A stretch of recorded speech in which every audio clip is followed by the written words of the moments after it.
ఉన్నటువంటి పంచాయతీ సర్పంచ్ సోదరులు సోదరిమణులకి, అదేవిధంగా వివిధ స్థాయిల్లో ఉన్నటువంటి అధికారులకి, మిత్రులకి అందరికీ కూడా హృదయపూర్వక నమస్కారం.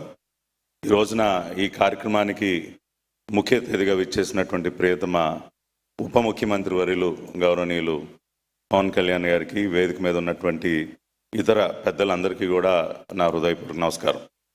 అనేక విషయాలు పెద్దలు శశిభూషణ్ గారు, అదేవిధంగా పిఆర్ఆర్డి కమిషనర్ గారు తెలియజేశారు.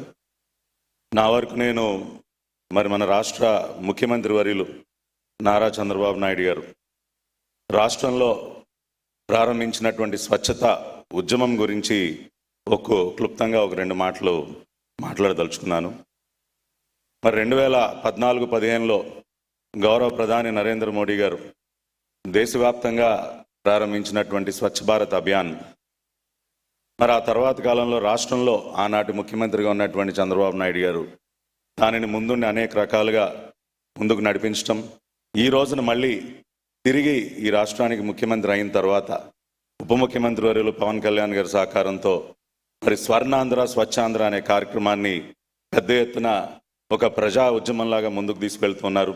ప్రతి నెల 3వ శనివారాన్ని స్వచ్ఛాంధ్రకి కేటాయిస్తూ స్వచ్ఛత విషయంలో దేశంలోనే ఒక అగ్రగామి రాష్ట్రంగా మన రాష్ట్రం నిలబడాలి అని చెప్పి ఈ ఇద్దరు నాయకులు కూడా అహర్నిశలు కృషి చేస్తున్నారు. గత సంవత్సర కాలంగా మనం కొంత ప్రగతిని కూడా సాధించాం. గత పాలనలో పూర్తిగా కుంటుపడినటువంటి ఈ వ్యవస్థ స్వచ్ఛత విషయంలో అన్ని రకాలుగా కూడా దిగజారినటువంటి పరిస్థితి. పెద్ద ఎత్తున ఎక్కడికక్కడ చెత్త కుప్పలు పేరుకుపోయాయంటే అది గత పాలకులు చేసినటువంటి పాపం. దానిని సరిదిద్దే క్రమంలో ఇవాళ కొంత ప్రగతిని గత సంవత్సర కాలంలో మనం సాధించాం. ODF ప్లస్ మోడల్ విలేజెస్గా మనం గత సంవత్సర కాలంలోనే దాదాపుగా 5,606 గ్రామాలని మనం ప్రకటించుకోవడం జరిగింది. 2 జిల్లాలు 100%, అనంతపురం సత్యసాయి జిల్లాలో అయితే 100% ODF ప్లస్ మోడల్ విలేజెస్గా డిక్లేర్ చేసుకోవడం జరిగింది. ఆ 2 జిల్లాల్లో పనిచేసినటువంటి అధికారులకి, మిత్రులందరికీ కూడా హృదయపూర్వకంగా అభినందనలు తెలియజేస్తున్నాను. అదేవిధంగా గత సంవత్సర కాలంలో దాదాపుగా 58,406 ఇండివిజువల్ హౌస్ హోల్డ్ టాయిలెట్స్ కానివ్వండి, 13,038 శానిటరీ కాంప్లెక్సెస్ కానివ్వండి, ఇవన్నీ కూడా నిర్మించుకోవడం జరిగింది.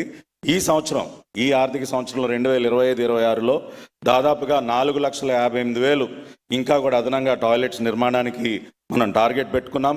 దాదాపు 8,000 కమ్యూనిటీ శానిటరీ కాంప్లెక్సెస్ నిర్మాణానికి కూడా మనం శ్రీకారం చుడుతున్నాం. అదేవిధంగా ప్రతి రెవెన్యూ డివిజన్లో ఒక FSTP ఫీకల్ స్లడ్జ్, ఏదైతే సెప్టిక్ ట్యాంక్ క్లీనింగ్ సంబంధించి ఫీకల్ స్లడ్జ్ ట్రీట్మెంట్ ప్లాంట్స్ ఉన్నాయో ప్రతి రెవెన్యూ డివిజన్లో ఒకటి ఏర్పాటు చేయడానికి శ్రీకారం చుడుతున్నాం. అదేవిధంగా గౌరవ ఉప ముఖ్యమంత్రి పవన్ కళ్యాణ్ గారి ఆదేశం మేరకు గ్రామాల్లో ఉన్నటువంటి చెత్తని మొత్తం కూడా ఏ విధంగా అయితే పట్టణాల్లో, నగరాల్లో దాదాపు 85 లక్షల టన్నుల చెత్తని క్లియర్ చేసేటటువంటి కార్యక్రమాన్ని మనం శ్రీకారం చుట్టామో, గ్రామాల్లో కూడా ఆ కార్యక్రమం చేపట్టాలి అని చెప్పి గౌరవ ఉప ముఖ్యమంత్రి గారు ఆదేశించడం, స్వచ్ఛాంధ్ర కార్పొరేషన్ తరఫున ప్రతి గ్రామంలో కూడా డ్రోన్ సర్వే చేపట్టి ఈ రోజున ఏ గ్రామానికి వెళ్ళినా కూడా ఆ గ్రామం ముంగిట చెత్త కుప్పలే మనకి స్వాగతం పలుకుతున్నాయి. వాటన్నిటినీ కూడా క్లియర్ చేసే విధంగా డ్రోన్ సర్వే చేపట్టి ఈ సంవత్సర కాలం కూడా దానిపైన దృష్టి సారిస్తామని కూడా తెలియజేస్తున్నాం. ఈ రకంగా అనేక కార్యక్రమాలు, పథకాలు ఈ ఆర్థిక సంవత్సరంలో దాదాపుగా 2,200 కోట్ల రూపాయల యాన్యువల్ యాక్షన్ ప్లాన్ని మేము సిద్ధం చేసుకుని గ్రామాలపైన ప్రత్యేకమైనటువంటి దృష్టి సారించి స్వచ్ఛత విషయంలో మన గ్రామాలు అన్ని రకాలుగా మెరుగ్గా ఉండాలన్న ఒక ఆలోచనతో ముందుకు వెళుతున్నాం. అన్ని రకాలుగా మాకు గౌరవ ఉప ముఖ్యమంత్రి వర్యులు వారి సహాయ సహకారాలు అందిస్తున్నారు. మనందరికీ తెలుసు, మన ఉప ముఖ్యమంత్రి పవన్ కళ్యాణ్ గారిని అందరూ కూడా మట్టి మనిషి అంటారు. ఆయనకి మట్టి వాసన అంటే ఇష్టం.